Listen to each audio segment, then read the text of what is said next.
오늘은 여러분들이 조금 이해하기 쉽도록 우리가 그동안에 읽던 개역개정 성경이 아니라 표준 세번역이라는 버전으로 말씀을 읽었습니다. 자, 오늘은 제목이 최종적이고 완벽하고 영원한 대제사장 예수님이라는 제목입니다. 여러분, 히브리서 말씀이 사실은 어려워요. 이게 하는 저도 어렵고 듣는 여러분들도 어려운데 제가 곰곰이 생각해 봤어요. 왜 내가 이 히브리서를 어른들에게 전하는 것도 어려운데 여러분들과 나누는 건 왜 어려울까? 근데 여러분, 제가 답을 찾은 게 이 히브리서는 이제 유대인 출신의 그리스도인들에게 이 히브리서 기자가 쓴 편지예요. 글이에요. 그러다 보니까 유대인의 그 문화와 전통 배경 아래서 이제 이것을 받아들여야 되는 거예요. 근데 생각해 볼게요. 여러분들은 유대인은커녕 사실 예수님과 하나님에 대해서도 잘 모르는 부분이 많잖아요. 그러니까 이게 얘기를 해도 이렇게 더 와닿지 않는 부분들이 있는 거예요. 그러니까 이제 제가 여러분들에게 이 상황적인 배경을 살짝만 얘기를 해주면, 유대인들 중에 예수를 믿은 사람들이 있었어요. 그 당시에. 그런데 이 사람들이 예수님을 믿고 살아가다가 그래도 모세오경에 기록된, 우리들이 가장 귀하다고 얘기하는 율법에 기록된 그것이 예수님 믿는 것보다 훨씬 중요하지 않을까? 그래서 사람들이 자꾸 다시 유대교로 돌아가려고 하는 거예요. 그러다 보니까 이거 이렇게 둬서는 안 되겠다. 예수님이 그냥 그저 그런 분이 아니라 얼마나 예수님이 대단한 분인데 왜 이거를 이 유대계 그리스도인들은 모를까 하는 애가 타는 마음에서 이 히브리서 기록한 사람이, 예수님이 최고야. 다른 그 무엇보다 예수님이 대단한 분이고 너희들이 생각하는 그 무엇보다도 훌륭하시고 완벽하시고 정말 모든 거에 완전 최종 종결자, 끝판왕 되는 분이 이 예수님이야. 그 이야기를 내가 해줄게. 그래서 여러 가지 얘기를 이 히브리서 기자가 얘기를 하는데, 오늘은 이제 지난번에도 비슷하지만 이제 유대인들이 가장 중요하게 여기는 제사장이 있는데, 예수님은 그들이 생각하는 제사장보다 훨씬 더 완벽하고 뛰어나고 모든 걸 다 갖춘 완전한 대제사장이시다. 이 이야기를 해요. 자, 이 배경 속에서 이제 오늘 말씀을 한번 들어가 볼게요. 여러분 한번 생각해 보세요. 우린 저마다 다 자기가 가지고 있는 사고의 틀이 있어요. 내가 경험해 본 거, 내가 배운 거, 내가 아는 거, 그 이상을 우리들은 잘 벗어나지를 못해요.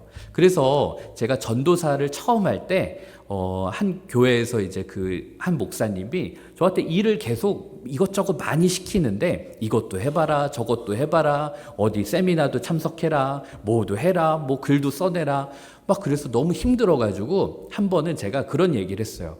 목사님, 제가 이제 도저히 이거 감당이 안 된다고, 못하겠다고. 그랬더니 그분이 그냥 시키면 해, 이러면서 했던 말이, 전도사 때는 다양한 거를 경험해 보는 게 좋아. 많은 거를 해보는 게 그만큼 너가 이 생각과 사역의 폭이 넓어질 수 있어. 그거를 해보질 않으면 너는 항상 좁은 틀 안에서 사역을 할 수밖에 없어. 그런 이야기를 해주셨어요. 여러분, 우리들은 저마다 자기가 가지고 있는 틀 안에서 생각하려고 해요. 그러다 보니까 이게 믿음의 영역까지, 신앙의 영역까지도 하나님을 우리의 인식의 틀 안에 가두어 버리려고 그래요. 그래서 하나님은 사실 우리들이 생각하고 있는 이 수준을 훨씬 더 뛰어넘는 분이시거든요. 그런데 우리들이 내가 경험한 수준으로 하나님을 딱 재단해 버리기 때문에 마치 내가 하나님을 다 아는 것처럼 얘기하지만 사실 우린 하나님을 완전히 알 수 없는 존재들입니다. 왜냐하면 우리들의 능력의 한계가 있기 때문에. 좀 비유가 웃기긴 하고 조금 비유가 너무 1차원적이긴 하지만, 여러분 집에 있는 혹시 강아지나 고양이를 키우는 친구들이 있을 거예요. 그 아이들이 여러분들의 깊은 그 생각을 완전히 다 알지는 못하잖아요. 그렇죠? 그런데 그 짐승과 인간의 차이보다도 훨씬 더 큰 차이가 있잖아요. 하나님은, 우리와 하나님이란 존재는. 그렇기 때문에 우리들이 사실 하나님을 완전히 이해한다는 것은 불가능에 가까운 일입니다. 그런데 오늘 이 이야기를 하는 예수님이 우리들의 대제사장이 되어주신다 하는 이것도 유대인들이 생각해서는 도무지 상상이 되지 않는 이야기였어요. 왜냐하면 유대인들은 그 예수님이란 분까지도 자신들이 율법이라고 하는 그 틀 안에 예수님을 가두려고 했고 예수님을 그 틀 안에서 이해하려고 했거든요. 그런데 예수님은 그 율법을 뛰어넘는 분이셨단 말이에요. 그런데도 유대인들은 모세오경이라고 하는 그 율법의 틀 안에서 예수님을 이해하려고 했기 때문에 그들은 예수님을 잘 모르고 있었어요. 그래서 이 히브리서 기자는 오늘 말씀도 그렇고 그 이전의 말씀도 그렇고 그것을 통해서 유대인의 혈통으로 세워진, 그러니까 여러분 그 성경에 보면 레위 지파라고 있어요. 레위 지파에서는 항상 여기에서는 제사장이 나와야 되는 지파예요. 레위 지파는. 근데 거기에 이제 아론의 후손들이 쭉쭉쭉 이어져서 계속 여기가 이제 제사장으로 세워지는데, 이제 히브리서 기자가 무슨 이야기를 하냐면, 얘들아, 여러분 거기에서 아론의 후손으로 세워지는 이 제사장들보다 멜기세덱이라고 하는 후손의 계보로 세워진 예수님이 훨씬 더 위대하다. 그리고 훨씬 더 너희들에게 적합한 제사장이다. 그리고 훨씬 더 탁월한 제사장이 되어주신다. 그냥 예수님이야말로 완벽한 제사장이다. 너희들이 율법에서 알고 있었던 아론의 후손으로 세워진 제사장은 그거는 완벽한 제사장이 아니다. 그 이야기를 히브리서 기자가 우리에게 해주는 거예요. 그래서 26절 앞부분만 한번 볼게요. 예수께서는 우리에게 제사장으로 계시기에 적격이십니다. 히브리서 기자가 이 이야기를 하는 거예요. 예수님이 우리에게 제사장으로 되시기에 아주 적합한 분이시래요. 적격이래요. 통과, 합격이래요. 자, 율법의 근거에서 세워졌던 아론의 후손의 계보를 세워지는 제사장들이 어마어마하게 많았어요, 여러분. 왜냐면은 기독교의 그 역사 속에서 1000년이 넘는 시간 동안 얼마나 많은 사람이 태어났다가 죽고 물려주고 그 다음이 제사장이 되고 했겠어요. 그런데 그렇게 수많은 제사장들이 있었지만 그 누구도 우리들에게 완벽한 제사장이 되어주지는 못했다. 그런 이야기를 하는 거예요. 여러분 한번 생각해 보세요. 오늘 우리들은 이 중에 우리 유대인 아무도 없죠. 우리 유대인 혈통에 있는 사람 아무도 없어요. 그런데 우린 그러니까 성경의 기준으로 놓고 보면 이방인들이잖아요. 우린 다 이방인들. 그런데 이방인 출신 그리스도인 우리들에게 있어서 유대인 그 제사장은 우리들에게 아무 소용이 없어요. 그런데 우리들에게는 예수님이 제사장이 되시는 것은 매우 중요한 의미가 있어요. 우리들에게는 유대인 제사장보다 예수 그리스도라는 제사장이 우리들에게는 적격이다. 이 말을 하고 있는 거예요. 자, 그렇다면 왜 예수님이 유대계 아론의 자손으로 태어난 제사장보다 왜 예수님이 우리들에게 적격인 제사장이 되어주시나? 왜 예수님이 제사장 되시는 게 우리들에게 가장 좋은 것인가? 그걸 오늘 이야기를 해드릴게요. 첫째로 예수님은 하나님이 임명을 하신 제사장이기 때문에 그렇습니다. 자, 여러분 한번 생각해 보세요. 유대인들의 혈통 속에서 레위 지파 안에 있는 그 아론의 후손들이 이어지는 그 제사장은 여러분 혈통에 따라서 세워지는 거였어요. 그러니까 쉽게 말해서 아버지가 제사장이면 그 태어난 아들도 이제 제사장이 되는 거예요. 그리고 내가 하다가 죽으면 또 내 자후손이 제사장이 되고, 그러니까 이 사람은 그냥 좀 능력이 부족하고 하나님을 좀 덜 사랑해도 그냥 혈통에 따라서 제사장의 역할이 쭉 이어지는 거였어요. 여기에 있어서 하나님이 어떠한 것도 개입하지 않으셨어요. 그래, 그럼 그래, 그 다음 돼 이렇게. 그런데 우리 예수님은 그냥 혈통에 따라서 이렇게 물려받은 제사장이 아니라 하나님이 직접 개입하셔서 친히 임명한 제사장이시라는 거예요. 20절하고 21절은 우리가 한번 다시 읽어볼게요. 그리고 예수께서는 하나님의 맹세 없이 제사장이 되신 게 아닙니다. 레위 계통의 사람들은, 아론의 후손 계통의 사람들은 맹세 없이 제사장이 됐대요. 저절로 됐다는 거예요. 그러나 예수께서는 자기에게 말씀하시는 분의 맹세로 제사장이 되셨다. 주께서 맹세하셨으니 주께서는 뉘우치지 않으실 것이다. 너는 영원히 제사장이다. 이렇게 하나님이 말씀하셔서 세운 분이 예수 그리스도라는 거예요. 그렇기 때문에 여러분, 아론의 후손 계보로 세워지는 제사장하고 예수님은 영적으로 잽이 안 되는 거예요. 비교가 되지 않는 거예요. 아론 후손으로 세워진 인간의 제사장들은 그냥 그들의 권위는 야 그래 누구 아버지의 밑에서 누구 혈통, 그들에게 있어서 제일 우리들이 제사장으로 내세울 수 있는 권위는 혈통, 족보 여기에서밖에 없었어요. 그런데 예수님은 하나님이 직접 개입하셔서 세웠기 때문에 그들과는 수준이 다른 거예요. 여러분 한번 생각해 볼게요. 여러분들이 공부를 잘해. 여러분들이 진짜 공부를 잘하는데 공부를 잘하는 것을 누가 인정해 주느냐에 따라서 그게 무게감이 다르잖아요.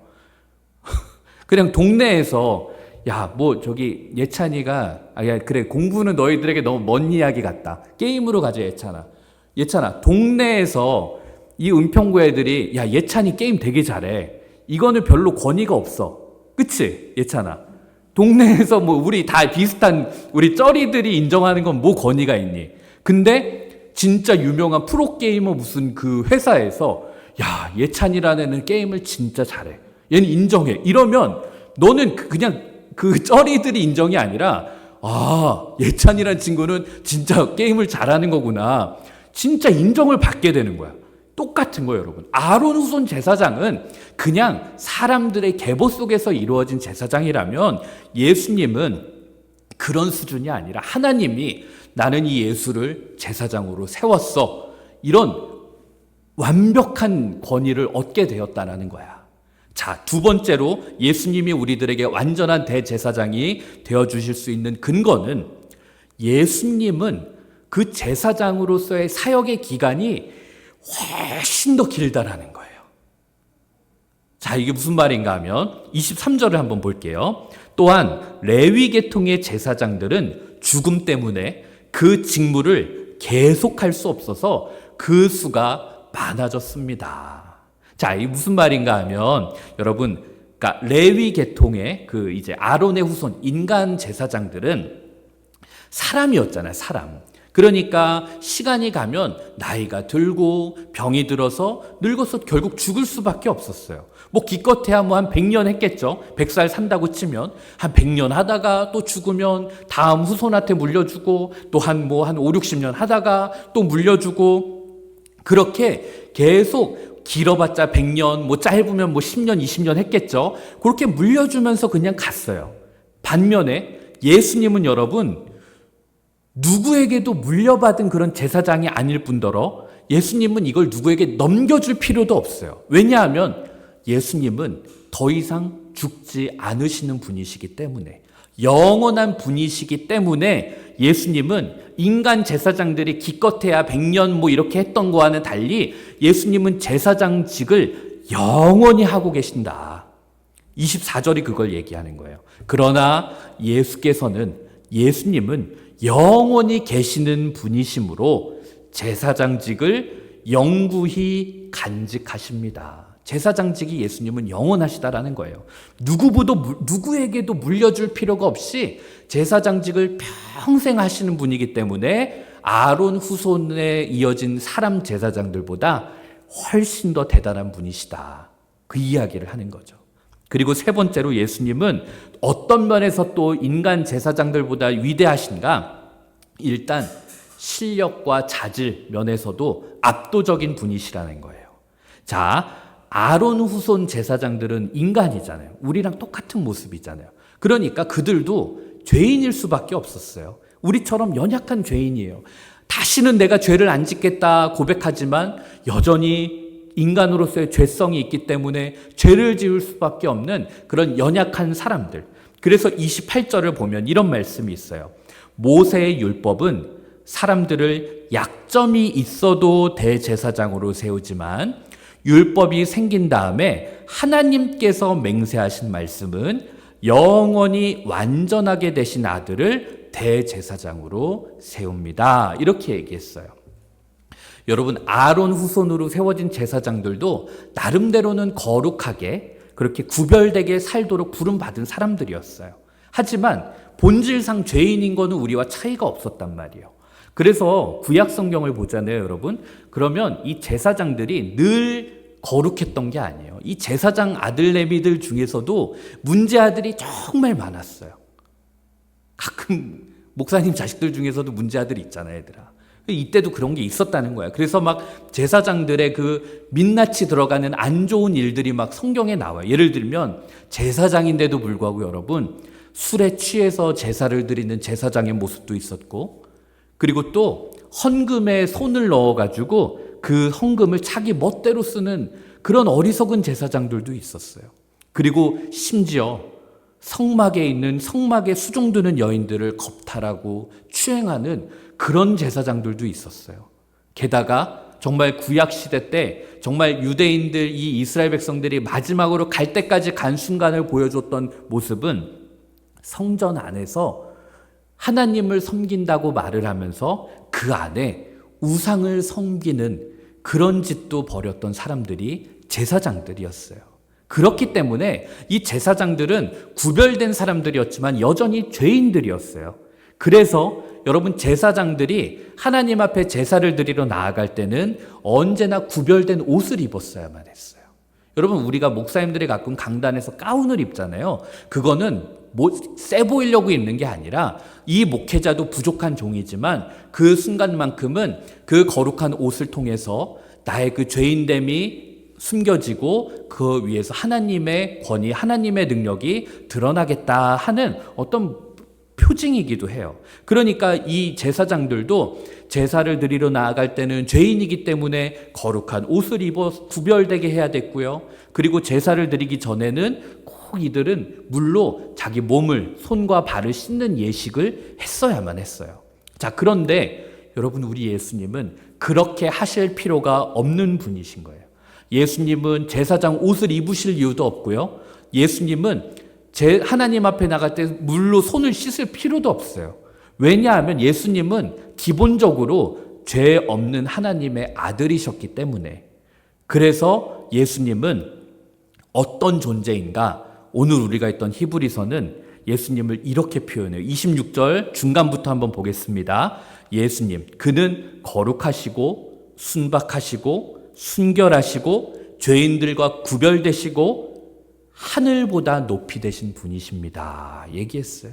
예수님은 인간의 이 계통으로 온 제사장들과는 완전히 구별된 존재였기 때문에 우리들에게 훨씬 더 적격인 제사장이 된다. 그 이야기를 하는 거고요.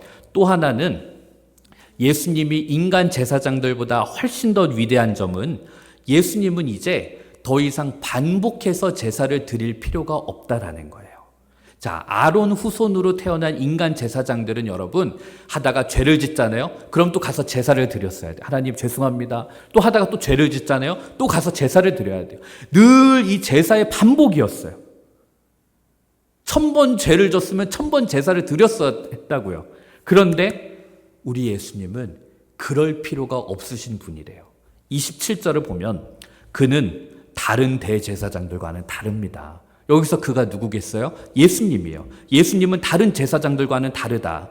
다른 제사장들은 날마다 먼저 자기 죄를 위하여 희생 제물을 드리고 그 다음에 다른 백성들을 위해서 희생 제물을 드리지만 예수님은 그렇게 하실 필요가 없다. 그는 자기를 바쳤대요. 인간 제사장들은 여러분 닭을 잡고 비둘기를 잡고 황소를 잡았는데 예수님은 자기를 제물로 바쳐서 이 제사를 단 한 번에 이 일을 이루셨기 때문입니다. 여러분, 단 한 번에 이루셨다라는 건 그걸로 충분했다라는 거예요. 그걸로 완벽했다라는 거예요. 그걸로 하나님이 완전히 받아들이셨다라는 거예요. 여러분, 아론 후손의 인간 제사장들은 자기 죄 때문에 매일 제사를 드리는데도 불구하고 온전할 수가 없었어요. 그렇잖아요, 여러분. 제사를 드렸으면 그게 온전하고 완전했으면 이제 그 한 번으로 끝날 텐데 또 죄를 지니까 또 제사를 드리고 매번 해도 온전할 수 없었어요. 하지만 예수님은 단 한 번 십자가 위에서 죽으시는 그 제사로 말미암아 완전한 제사를, 하나님을 완전히 만족시키는 제사를 올려드림으로써 우리들에게 완벽한 대제사장이 되어 주셨다라는 거예요. 그리고 끝으로 5번째로 오늘의 하이라이트예요. 자, 예수님은 인간 제사장들과 달리 시간과 공간을 초월하여서 우리를 위해서 기도해 주시는 분이시다. 자, 여러분 한번 생각해 보세요. 아론 후손의 계보로 이어진 그 인간 제사장들은 이 제사를, 여러분 이 신학적으로 조금 어려울 표현일 수 있는데 사후 제사라고 했어요.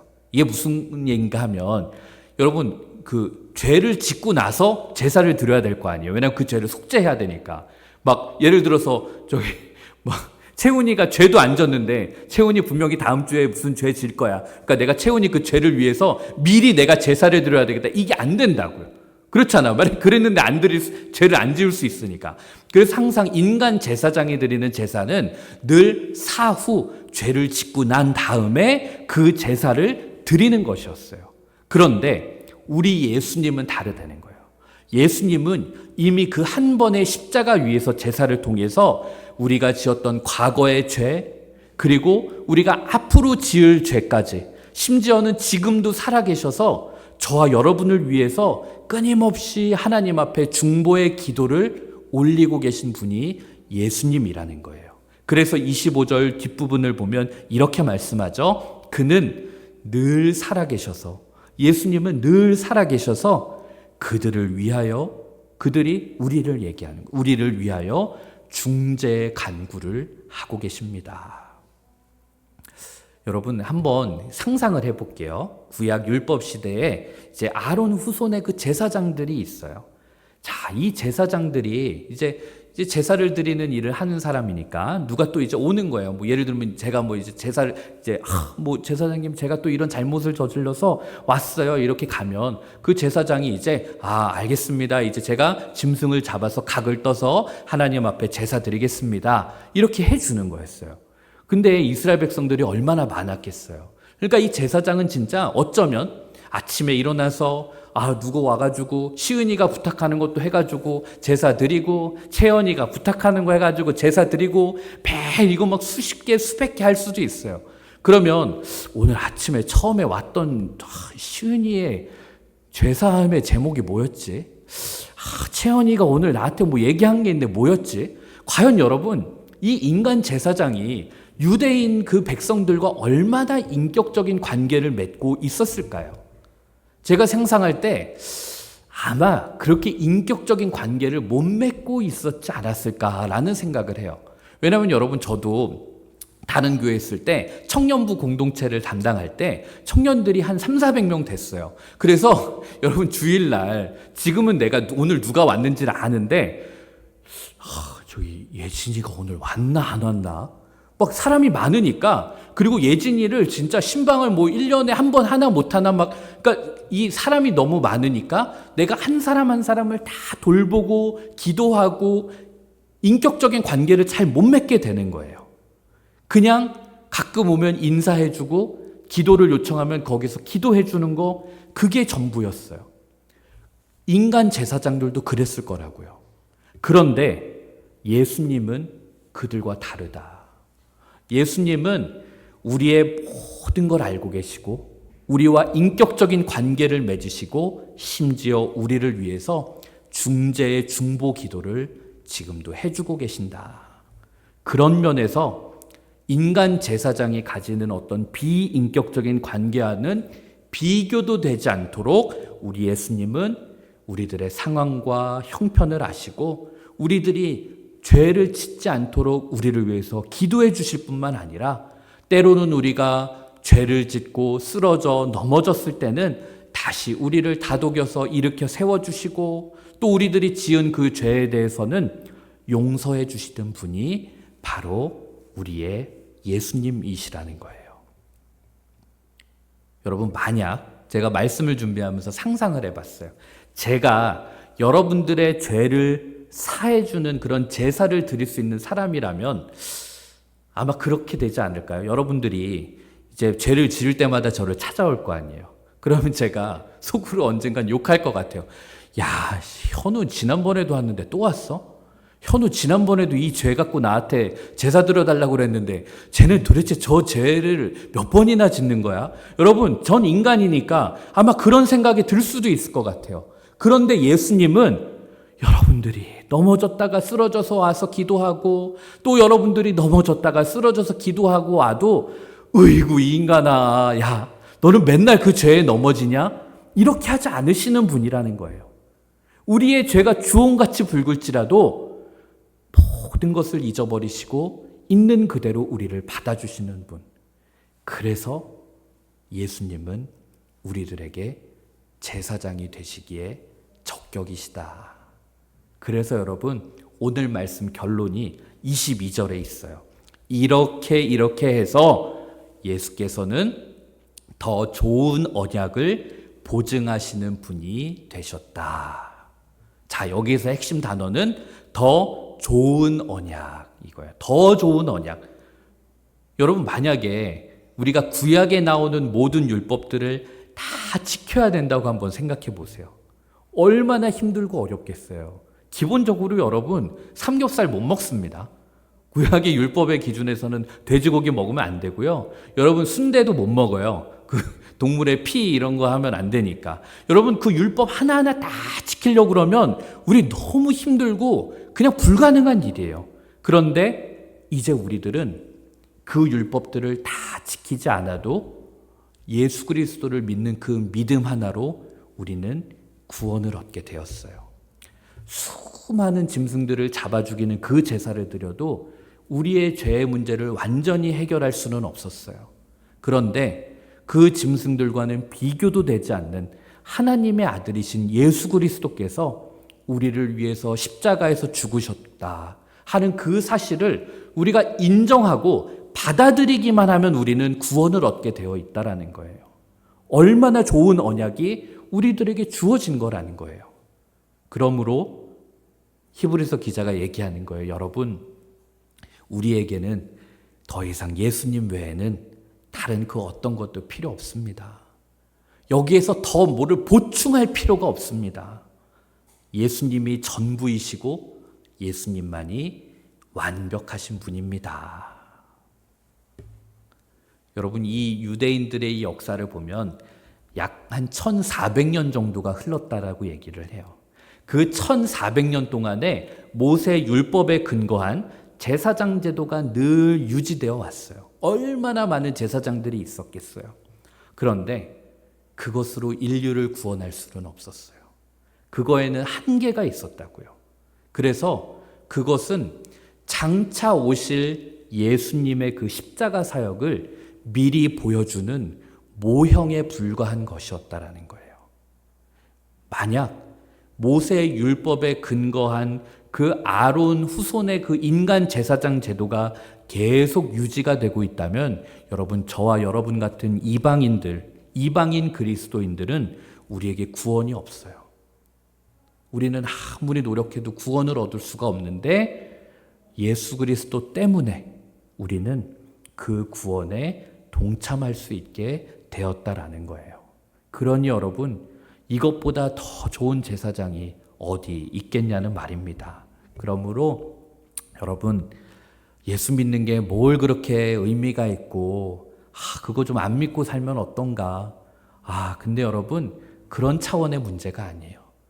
우리를 위해서 십자가에서 피 흘리신 그 예수 그리스도를 우리가 믿음으로 받아들이고 그분을 나의 주님으로 고백하기만 하면 우리가 갖고 있는 모든 연약함과 죄의 문제, 예수님이 우리들의 친히 완벽한 대제사장이 되어주시겠다라는 거예요. 저는 여러분들이 이 예수님을 믿었으면 좋겠어요. 예수 믿는 즐거움은 내가 원하는 꿈을 예수님이 이뤄주는 그런 차원이 아니라 도무지 우리들이 하나님 앞에 설 수 없었던 우리들을 완전하게 씻겨주시고 그리고 우리를 영원히 주님 앞에서 그렇게 하나님 앞에 설 수 있는 자로 우리를 위해서 날마다 기도해 주시는 그 예수님이 우리들의 대제사장이 되어주신다. 그 믿음 그리고 그것을 가지고 주님을 찬양할 수 있는 저와 여러분이 되었으면 좋겠습니다.